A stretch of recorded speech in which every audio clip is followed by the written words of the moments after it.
ሀይ እንዴት ናችሁ? ዛሬ ፀጉሬን ቴስት ላደርግ ነው። ሄር ፖሮሲቲውን ቼክ ልናደርግ ነው።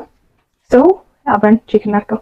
እናንተም ፀጉራችሁ እንዴት አድርጋችሁ ቅባት ለመምረጥ ለማድረግ የሚስማማውን ነገር ለመምረጥ መጀመሪያ ማወቅ ያለብን ሄር ፖሮሲቲውን ስለሆነ ፀጉራችንን ሄር ፖሮሲቲ ቴስት እንውሰድና ውጤቱን አብረን እናያለን። ሁሉን ቅባት አልተቀባሁትም። ለምን ታጥበን ነው ከዛ ቴስት የምናደርገውና ማታ ነው የታጠብኩት። ሰው ቴስት እንዴት ነው የምንወስደው? መጀመሪያ ከፀጉራችን አንድ ዘለላ እንወስዳለን። ሶስት ዘለላ ቆርጥ ነው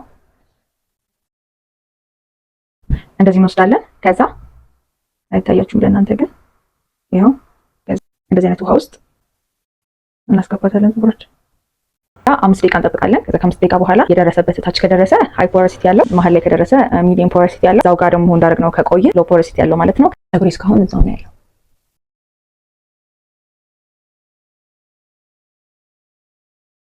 አንድ መሳሳት የሌለባችሁ ነገር ደግሞ ፀጉራችሁ ከግላሱ ጋር እንዳይጣበቅ በምንም አይነት ሁኔታ እዚህ ጋር ዙሪያውን እንዳይጣበቅ ቼክ ማድረግ አለባችሁ። እንደዚህ ማለት ነው። ውሃው ላይ ብቻ ነው መንሳፈፍ ያለበት። አለበዛ እዛው ጋር ከግላሱ ጋር ተጣብቆ አይገባም ወደ ውስጥም ምንም አይታወቅም። ምን ይሁን ለመለየት ስለምትቸገሩ ይህንን ነገር ቼክ ያደረጋችሁ። 5 ደቂቃ ሆኖናል። እስካሁን ድረስ ምንም አይነት ለውጥ የለም። ሰው የኔ ፀጉር ሎ ፖሮሲቲ ነው ማለት ነው። የእናንተንም እንደዚህ አድርጋችሁ ቼክ ማድረግ ትችላላችሁ። ቴንክ ዩ ባይ